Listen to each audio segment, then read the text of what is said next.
ಇಂಥ ಬೃಹತ್ ಸಭೆ 2 ವರ್ಷ ನಮ್ಮ ಸರ್ಕಾರ ಪೂರ್ತಿಯಾಗಿ ಕೆಲಸ ಮಾಡಿ ಯಾವ್ಯಾವ ಗ್ಯಾರಂಟಿಗಳನ್ನ ಕೊಡಬೇಕಾಗಿತ್ತು, ಏನು ವಾಗ್ದಾನವನ್ನ ನಾವು ಮಾಡಿದ್ದೇವೆ, ಆ ವಾಗ್ದಾನಗಳು ಎಲ್ಲನೂ ಕೂಡ ಪೂರೈಸಿ ನಿಮಗೆ ಕೊಡ್ತಕ್ಕಂಥ ಸವಲತ್ತುಗಳನ್ನ ಈ 2 ವರ್ಷದಲ್ಲಿ ಕೊಟ್ಟಿದ್ದಾರೆ. ಇದು ಒಂದು ದೊಡ್ಡ ಸಾಧನೆ ನಮ್ಮ ಕರ್ನಾಟಕ ಸರ್ಕಾರದ್ದು ಅಂತ ಹೇಳಿ ನಾನು ಬಹಿರಂಗವಾಗಿ ಘೋಷಿಸುತ್ತೇನೆ. ಬಂಧುಗಳೇ, ಇದು ಅಷ್ಟು ಸುಲಭ ಅಲ್ಲ. ಒಂದು ಕಡೆ ಗ್ಯಾರಂಟಿಗಳು ಕೊಡ್ಬೇಕು, ಇನ್ನೊಂದು ಕಡೆ ರಾಜ್ಯವನ್ನ ಸುರಳಿತವಾಗಿ ನಡೆಸಿ ಎಲ್ಲರಿಗೆ ಸುಖ, ಸಮೃದ್ಧಿ, ಅಭಿವೃದ್ಧಿ ಅದನ್ನು ಕೂಡ ಮಾಡಬೇಕು. ಇವು ಎರಡೂ ಕೆಲಸ ಮಾಡಬೇಕಾದ್ರೆ ಬಹಳ ಕಷ್ಟವಾದಂತ ಕೆಲಸ.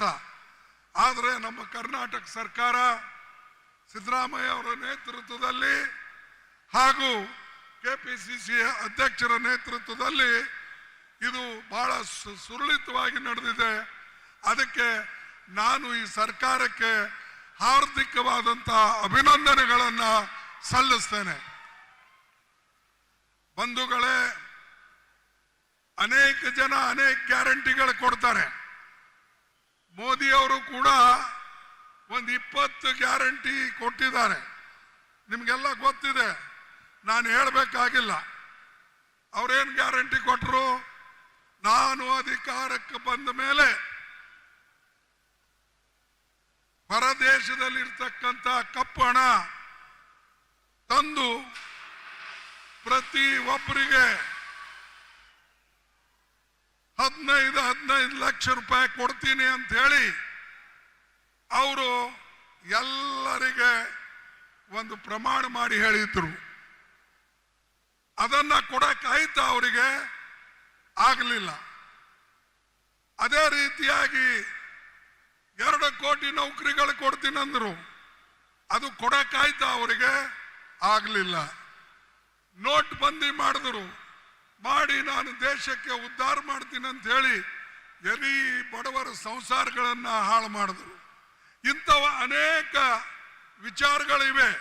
ನಾ ಎಲ್ಲನೂ ಕೂಡ ಈ ಸಂದರ್ಭದಲ್ಲಿ ಹೇಳಕ್ ಹೋಗೋದಿಲ್ಲ. ಆದರೆ ನಮ್ಮ ಸರ್ಕಾರ ಏನು ಗ್ಯಾರಂಟಿಯನ್ನ ಹೇಳಿತ್ತೋ, ಚುನಾವಣೆಯಲ್ಲಿ ನಾವು ಏನು ವಾಗ್ದಾನ ಮಾಡಿದ್ದೇವೆ, ಮತ್ತು ವಿಶೇಷವಾಗಿ ರಾಹುಲ್ ಗಾಂಧಿ ಅವರು, ಪ್ರಿಯಾಂಕಾ ಗಾಂಧಿ ಅವರು ಇಲ್ಲಿ ಬಂದು ಪ್ರತಿ ಒಂದು ಗ್ಯಾರಂಟಿ ಬಗ್ಗೆ ಬಹಿರಂಗವಾಗಿ ಅವರು ಹೇಳಿದ್ರು.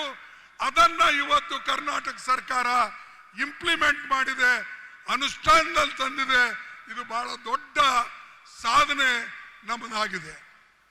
ಅದಕ್ಕಾಗಿ ನಾವೆಲ್ಲರೂ ಕೂಡ ಮೆಚ್ಚಲೇಬೇಕು.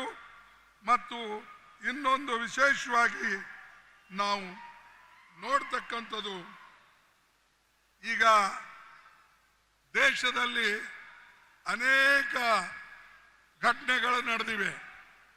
ಅದರಲ್ಲಿ ವಿಶೇಷವಾದಂಥದ್ದು ನಿಮಗೆಲ್ಲ ಗೊತ್ತಿದೆ. ಮೊನ್ನೆ ಪಹಲ್ಗಾಂವ್ನಲ್ಲಿ ಒಂದು ದೊಡ್ಡ ಘಟನೆ ನಡೀತು.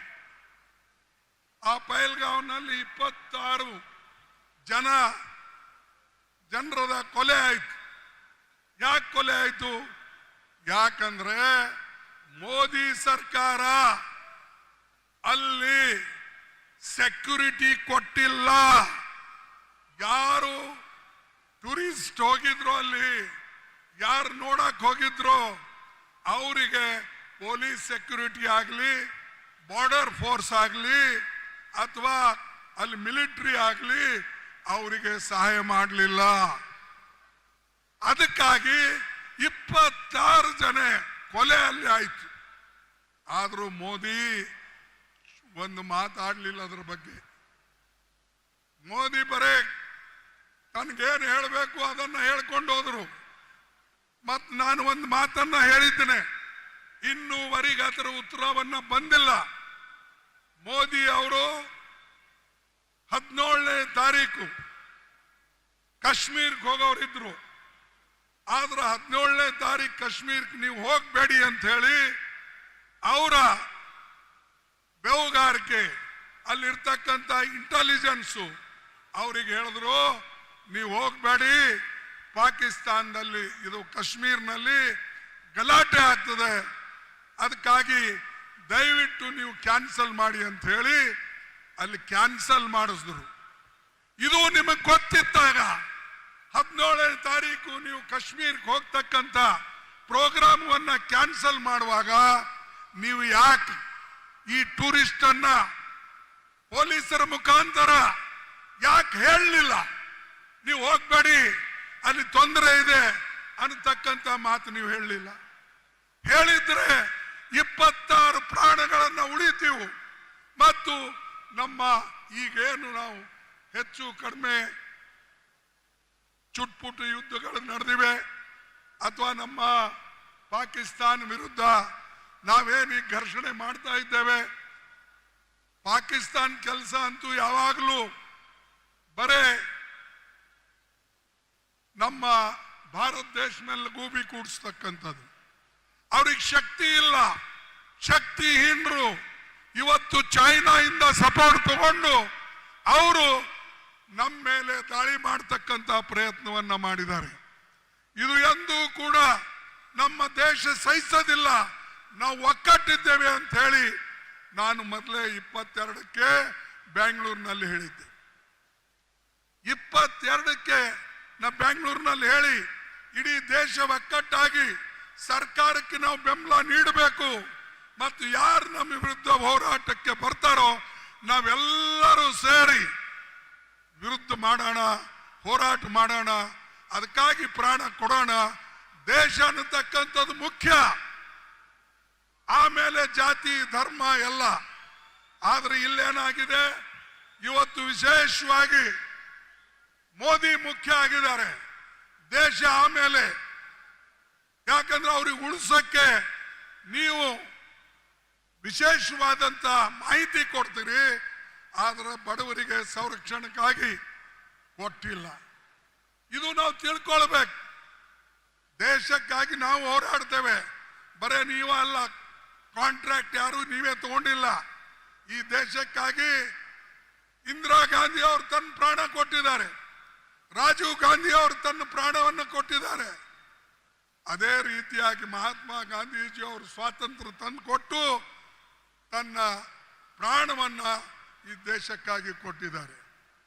ಅಂತ ಪಕ್ಷ ನಮ್ಮ ಕಾಂಗ್ರೆಸ್ ಪಕ್ಷ.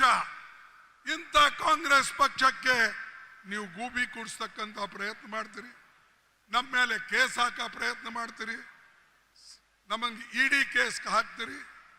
ನಮ್ಮ ಪೇಪರ್ ನ್ಯಾಷನಲ್ ಹೆರಾಲ್ಡ್ ಅಂತ ಪೇಪರ್ ಮೇಲೆ ಗೂಬಿ ಕೂಡಿಸಿ ಇವತ್ತು ನೀವು ಇಡಿ, ಸಿಬಿಐ, ಇನ್ಕಮ್ ಟ್ಯಾಕ್ಸ್ ನೋಟಿಸ್ಗಳನ್ನು ಕೊಟ್ಟು ನಮ್ಮನ್ನ ಮೆತ್ತಗೆ ಮಾಡಬೇಕು ಅಂತ ಹೇಳಿ ನೀವು ಪ್ರಯತ್ನ ಮಾಡ್ತಾ ಇದ್ದೀರಿ. ಇದು ಎಂದೂ ಸಾಧ್ಯ ಇಲ್ಲ. ಕಾಂಗ್ರೆಸ್ ಪಾರ್ಟಿ ಎಂದೂ ಕೂಡ ಯಾರಿಗೂ ಮಳೆದಿಲ್ಲ, ಬಗ್ಗದಿಲ್ಲ ಅನ್ನತಕ್ಕಂಥ ಮಾತನ್ನ ನಿಮಗೆ ಸ್ಪಷ್ಟವಾಗಿ ಹೇಳ್ತೇನೆ. ನಮ್ಮ ದೇಶಕ್ಕಾಗಿ ನಾವೆಲ್ಲನೂ ಸರ್ವಸ್ವವನ್ನು ಕೊಟ್ಟಿದ್ದೇವೆ. ಆದರೆ ಇವತ್ತು ಇರ್ತಕ್ಕಂಥವ್ರು ದೇಶದ ಬಗ್ಗೆ ಅಂತೂ ಹೋರಾಟ ಮಾಡಿಲ್ಲ, ಆದರೆ ದೇಶದಲ್ಲಿ ದುರಾಡಳಿತವನ್ನು ನಡೆಸಿದ್ದಾರೆ. ಅದನ್ನ ನೋಡಿ ಈಗ ಮೊನ್ನೆ ನಾವು ಒಂದು ಮೋದಿ ಅವರು ಹೇಳಿದ್ರು ಸರ್ಕಾರದಿಂದ, ಇಲ್ಲ ಹೊರದೇಶಕ್ಕೆ ಡೆಲಿಗೇಷನ್ ಕಳಿಸ್ಬೇಕು ಅಂತ ಹೇಳಿ. ನಮಗೆ ಅವ್ರು ಕೇಳಲಿಲ್ಲ, ಬರೇ ಅವರಾಗೆ ಹೇಳ್ಬಿಟ್ರು. ಆದ್ರೆ ನಾವು ದೇಶದ ದೃಷ್ಟಿಯಿಂದ ಏನೂ ಮಾತಾಡದೆ ಇವತ್ತು ನಮ್ಮ ಎಲ್ಲ ಡೆಲಿಗೇಷನ್, ನಮ್ಮೆಲ್ಲ ರಿಪ್ರೆಸೆಂಟೇಟಿವ್ಗಳನ್ನ ಹೊರದೇಶಕ್ಕೆ ದೇಶದ ಬಗ್ಗೆ ವಿಚಾರವನ್ನ ಪ್ರಸ್ತಾಪ ಮಾಡಕ್ಕೆ ನಾವು ಕಳಿಸ್ತಾ ಇದ್ದೇವೆ. ಇದು ನಮ್ಮ ಗುರಿ, ದೇಶಕ್ಕೆ ಉಳಿಸ್ತಕ್ಕಂಥದ್ದು. ನಾವು ಪಕ್ಷ ಪಂಗಡ ಅಥವಾ ಯಾರಿಗೆ ಕ್ರೆಡಿಟ್ ಬರ್ತದೋ ಡಿಸ್ಕ್ರೆಡಿಟ್ ಬರ್ತದೋ ಇಲ್ಲ. ನಮಗೆ ದೇಶ ಉಳಿಸ್ಬೇಕಾಗಿದೆ, ಜನನ ಉಳಿಸ್ಬೇಕಾಗಿದೆ. ಅನೇಕ ವರ್ಷದಿಂದ ಗುಲಾಮಗಿರಿಯಲ್ಲಿ ಇದ್ದಂತ ದೇಶಕ್ಕೆ ನಾವು ಸ್ವಾತಂತ್ರ್ಯ ಮಾಡಿಕೊಟ್ಟಿದ್ದೇವೆ. ಅದು ಉಳಿಸ್ತಕ್ಕಂಥದ್ದು ನಮ್ಮ ಕೆಲಸ. ಈ ದೇಶದ ಸಂವಿಧಾನ ನಾವು ತಯಾರು ಮಾಡಿದ್ದೇವೆ. ಅದಕ್ಕಾಗಿ ಬಾಬಾ ಸಾಹೇಬ್ ಅಂಬೇಡ್ಕರ್ ಅವರ ನೇತೃತ್ವದಲ್ಲಿ, ಪಂಡಿತ್ ಜವಾಹರ್ಲಾಲ್ ನೆಹರೂಜಿ ಅವರ ನೇತೃತ್ವದಲ್ಲಿ ನಾವು ತಯಾರು ಮಾಡಿದಂತ ಸಂವಿಧಾನ, ಈ ದೇಶಕ್ಕೆ ತಂದಂತ ಸ್ವಾತಂತ್ರ್ಯ, ಇದನ್ನ ಉಳಿಸ್ಕೊಳ್ತಕ್ಕಂಥದ್ದು ನಮ್ಮ ಕರ್ತವ್ಯ ಆಗಿದೆ, ನಮ್ಮ ಜವಾಬ್ದಾರಿ ಆಗಿದೆ. ಅದು ನಾವು ಮಾಡ್ತೇವೆ. ಆದ್ರೆ ಬಿಜೆಪಿದವ್ರು ನೀವೇನ್ ಮಾಡ್ತೀರಿ? ಬರೇ ಸುಳ್ಳು ಹೇಳ್ಕೊಂಡು ಅಡ್ಡಾಡೋದು. ಇಲ್ಲಿ ನಾವು ದೇಶದ ಬಗ್ಗೆ ಮಾತಾಡಕ್ಕೆ ಒಂದು ಕಡೆ ಸೇರಿದ್ರೆ, ಮೋದಿ ಅವರು ಚುನಾವಣೆ ಭಾಷಣ ಮಾಡಿಕೊಂಡು ಬಿಹಾರ್ನಲ್ಲಿ ಇರ್ತಾರೆ. 2 ಸಲ ಆಲ್ ಪಾರ್ಟಿ ಮೀಟಿಂಗ್ ಕರೆದರು, ಸರ್ವ ಪಕ್ಷದ ಸಭೆಯನ್ನ ಕರೆದರು. ಆದರೆ ಮೋದಿ ಅವರು ಬರಲಿಲ್ಲ. ನಿಮಗೆ ದೇಶ ಪ್ರೇಮ ಇದ್ದಿದ್ರೆ, ದೇಶದ ಮೇಲೆ ನಿಮಗೆ ಹೆಚ್ಚಿನ ಪ್ರೀತಿ ವಿಶ್ವಾಸ ಇದ್ರೆ, ನಮ್ಮೆಲ್ಲರನ್ನ ಕರೆಸಿ ನೀವು ಯಾಕೆ ಮೀಟಿಂಗ್ ಬರಲಿಲ್ಲ? ಏನು ಕಾರಣ? ಆಮೇಲೆ ನಾವೇನಾದ್ರೂ ಒಂದ್ಸಾರಿ ಹೋಗ್ಲಿಲ್ಲ ಅಂದ್ರೆ ನಾವೆಲ್ಲ ದೇಶದ್ರೋಹಿಗಳು. ಆದ್ರೆ ಇವರು ಮೀಟಿಂಗ್ ಬರದೇ ಇರೋರು ದೇಶ ಪ್ರೇಮಿಗಳು. ಇದನ್ನ ನೀವು ಯೋಚನೆ ಮಾಡಿ, ಚಿಂತನೆ ಮಾಡಿ. ಬರೇ ಭಾಷಣದಿಂದ, ಬೊಗಳೆ ಮಾತಾಡೋರ್ಲಿಂದ ದೇಶದ ಕಲ್ಯಾಣ ಆಗಲ್ಲ. ದೇಶದಲ್ಲಿ ಎಲ್ಲರನ್ನ ತೆಗೆದುಕೊಂಡು ಹೋಗ್ಬೇಕು. ಆವಾಗ ಮಾತ್ರ ಈ ದೇಶ ಉದ್ಧಾರ ಆಗ್ತದೆ. ಹೆಚ್ಚಿಗೆ ನಾನು ಇನ್ನು ಹೇಳಿದೆ, ಇನ್ನೊಂದು ಮಾತು ಹೇಳ್ತೀನಿ. ಸೋಫಿಯಾ ಖುರೇಶಿ ಒಂದು ಹೆಣ್ಣು ಮಗು, ಡಿಫೆನ್ಸ್ ಸ್ಪೋಕ್ಸ್ ಪರ್ಸನ್. ಅವಳು ಮಾತಾಡಿದ ಮೇಲೆ ಒಬ್ಬ ಬಿಜೆಪಿ ಮಿನಿಸ್ಟರ್ ಹೇಳ್ತಾನೆ, ಈ ಹೆಣ್ಮಗಳಿಗೆ ಪಾಕಿಸ್ತಾನ್ ನೆಂಟಿದೆ, ಇವಳು ಪಾಕಿಸ್ತಾನ್ ಏಜೆಂಟ್ ಇದ್ದಾಳೆ ಅನ್ನತಕ್ಕಂಥ ಮಾತು ಹೇಳಿ ಹೀಯಾಡಿಸ್ತಾನೆ. ಇಂಥ ಜನರಿಗೆ ಯಾವ ಶಿಕ್ಷೆ ಕೊಡಬೇಕು ನೀವೇ ಹೇಳಿ. ಯಾರು ದೇಶಕ್ಕಾಗಿ ಹೋರಾಟ ಮಾಡ್ತಾರೋ ಅಂತ ಹೆಣ್ಮಗಳಿಗೆ ನೀವು ಆರ್ಮಿದಲ್ಲಿರ್ತಕ್ಕಂಥ ಒಂದು ಹೆಣ್ಮಗಳ ಬಗ್ಗೆ ಈ ರೀತಿಯಾಗಿ ಮಾತಾಡ್ತಾ ಇದ್ದಾರೆ. ಅದಕ್ಕಾಗಿ ಅವನ್ ರಿಸಿಗ್ನೇಷನ್ ನಾವು ಕೇಳಿದೆ. ಮೋದಿ ಇನ್ನೂ ಇಟ್ಕೊಂಡು ಕುಂತಿದ್ದಾರೆ. ತೆಗೆದು ಹಾಕಿ. ಯಾರು ದೇಶದ್ರೋಹಿಗಳು ಬಿಜೆಪಿಯಲ್ಲೇ ಇದ್ದಾರೋ ಅವ್ರಿಗೆ ಮೊದಲು ನೀವು ತೆಗೆದು ಹಾಕಿ, ಆಮೇಲೆ ಮಾತಾಡಿ. ಸೈನ್ಯದಲ್ಲಿ ಹೋರಾಟ ಮಾಡತಕ್ಕಂಥವ್ರಿಗೆ ನೀವು ಬೈತೀರಾ, ಹೀಯಾಳಿಸ್ತೀರಾ? ಯಾಕಂದ್ರೆ ಆಕಿನ ಹೆಸರು ಖುರೇಶಿ ಇದೆ. ಇಂಥ ಕೆಟ್ಟ ಜನ ಬಿಜೆಪಿಯಲ್ಲಿ ತುಂಬಿದ್ದಾರೆ. ಮೋದಿ ಸಾಹೇಬ್ರೆ, ಮೊದಲು ಅಂಥವ್ರಿಗೆ ಖಾಲಿ ಮಾಡಿ, ಅಂಥವ್ರ ರಾಜೀನಾಮೆ ತಗೊಳ್ಳಿ, ಅವರಿಗೆಲ್ಲ ಒದ್ದು ಹೊರಗಾಕಿ, ಆವಾಗಿದು ಗೊತ್ತಾಗ್ತದೆ. ಅದಕ್ಕಾಗಿ ಈ ನಾವೆಲ್ಲರೂ ಕೂಡ ವಿಚಾರ ಮಾಡತಕ್ಕಂಥದ್ದು. ನಾನು ಹೆಚ್ಚು ಮಾತನಾಡಿದ್ರೆ ಇನ್ನು 2 ಮಾತು ನಮ್ಮ ರಾಜ್ಯದ ಬಗ್ಗೆನೂ ಕೂಡ ನಾನು ಹೇಳಬೇಕಾಗ್ತದೆ. ಸರ್, ಈಗ ರಾಹುಲ್ ಗಾಂಧೀಜಿ ಅವರು ಒಂದು ಪ್ರೋಗ್ರಾಮ್ ಕೊಟ್ಟಿದ್ರು. ಆ ಯಾವ ಪ್ರೋಗ್ರಾಮ್ ಅಂದ್ರೆ ಬ್ಯಾಕ್ವರ್ಡ್ ಕ್ಲಾಸ್ ಕಾಸ್ಟ್ ಜನಗಣನ ನಾವು ಮಾಡಬೇಕು, ಜಾತೀಯ ಜನಗಣನ ಮಾಡಬೇಕು ಅಂತ ಹೇಳಿ. ಇದು ಎಲ್ಲ ಕಡೆ ಈಗ ನಡೆದಿದೆ, ಎಲ್ಲೆಲ್ಲಿ ನಮ್ಮ ರಾಜ್ಯ ಇದೆ ಅಲ್ಲಿ. ನಾವು ಇದ್ರ ಬಗ್ಗೆ ರಾಹುಲ್ ಗಾಂಧಿ ಅವರು ಮಾತಾಡಿದಾಗ ಎಲ್ಲರೂ ಟೀಕೆ ಮಾಡಿದ್ರು. ಆದರೆ ಅವರ ಮಾತಿಗೆ ಮಣಿದು ಮೋದಿ ಅವರು ಕ್ಯಾಬಿನೆಟ್ ಮೀಟಿಂಗ್ ಮಾಡಿ ಅವ್ರನ್ನು ಹೇಳಿದ್ರು, ಮುಂದೆ ಬರ್ತಕ್ಕಂಥ ನಮ್ಮ ಸೆನ್ಸಸ್ದಲ್ಲಿ ಜಾತಿ ಜನಗಣನೆ ತಗೊಳ್ತೇವೆ, OBC ಕಾಲಮ್ ಸೇರಿಸ್ತೇವೆ ಅಂತ ಹೇಳಿ ಅವ್ರ ಮಾತನ್ನ ಹೇಳಿದ್ರು. ಯಾಕೆ ಹೇಳಿದ್ರು? ನಮ್ಮ ಹೋರಾಟಕ್ಕೆ ಮಣಿದು, ರಾಹುಲ್ ಗಾಂಧಿ ಅವರ ಹೋರಾಟಕ್ಕೆ ಮಣಿದು, ಕಾಂಗ್ರೆಸ್ ಪಾರ್ಟಿ ಹೋರಾಟಕ್ಕೆ ಮಣಿದು ಇವತ್ತು ಬ್ಯಾಕ್ವರ್ಡ್ ಕ್ಲಾಸ್ ಅವರಿಗೆ ಪ್ರತ್ಯೇಕವಾಗಿ ಒಂದು ಕಾಲಮ್ ಅನ್ನ ಮಾಡಿ ಜಾತಿ ಜನಗಣನೆ ಮಾಡ್ತಕ್ಕಂಥದ್ದು ಮಾಡಿದ್ರು. ಅದೇ ರೀತಿಯಾಗಿ ಇನ್ನೊಂದು ನಾನು ವಿಶೇಷ, ಸಿದ್ದರಾಮಯ್ಯನವರಿದ್ದಾರೆ, ಅವರ ಮಂತ್ರಿ ಮಂಡಲದ ಎಲ್ಲ ಸದಸ್ಯರು ಇದ್ದಾರೆ. ಸ್ವಲ್ಪ ಇರಿ, ಆಮೇಲೆ ಮಾತಾಡೋಟಿ. ನಾ ಅಪಾಯಿಂಟ್ಮೆಂಟ್ ಇಸ್ಕೊಡ್ತೀನಿ, ಆಮೇಲೆ ಹೋಗಿ ಮಾತಾಡಿ. ಸರ್, ಒಂದು ನಾನು ವಿಶೇಷವಾಗಿ ಹೇಳ್ತೀನಿ, ಜನಗಣನೆ ಮಾಡಿ, ಆದರೆ ಆ ಜನಗಣನೆ ಸರಿಯಾಗಿ ಆಗಬೇಕು. ಮತ್ತು ರಾಹುಲ್ ಗಾಂಧೀಜಿ ಅವರಿಗೂ ಕೂಡ ಯಾವ ಕೆಟ್ಟ ಹೆಸರು ಬರಬಾರದು. ನೀವು ನಿಮ್ಮ ಕ್ರೆಡಿಟ್ ತಗೊಳ್ಳಕ್ಕೆ ಏನಾದರೂ ಮಾಡಿದ್ರೆ ಇಡೀ ಅದು ರಾಜ್ಯಕ್ಕೆ ತೊಂದರೆ ಆಗ್ತದೆ. ಇನ್ನೊಂದು ಎರಡನೇದು, ಶೆಡ್ಯೂಲ್ ಕಾಸ್ಟ್ನಲ್ಲಿ ಒಳ ಮೀಸಲಾತಿ ಮಾಡ್ತಾ ಇದ್ದೀರಿ, ಮಾಡಿ, ಅದಕ್ಕೆ ನನ್ನೇನು ತಕರಾರಿಲ್ಲ. ನಾ ಎಂದೂ ಅದಕ್ಕೆ ಅಡ್ಡು ಬಂದಿಲ್ಲ, ಎಂದೂ ಅದರಲ್ಲಿ ಹೋಗಿಲ್ಲ. ಆದರೆ ಈ ಇದರಲ್ಲಿ ಬೇಡ ಜಂಗಮ ಅಂತ ಹೇಳಿ ನೀವು ಸೇರಿಸ್ತಾ ಇದ್ದೀರಿ. ಲಿಂಗಾಯತ್ ಕಮ್ಯುನಿಟಿದಲ್ಲಿ ಇರ್ತಕ್ಕಂಥ ಬಡ ಲಿಂಗಾಯತರಿಗೆ ಸವಲತ್ತು ಕೊಡ್ರಿ, ಆ ಲಿಂಗಾಯತರಿಗೆ ನಾವು ಸಪೋರ್ಟ್ ಮಾಡೋಣ, ಅವ್ರಿಗೆ ಏನು ಬೇಕಾದ ಕೊಡೋಣ.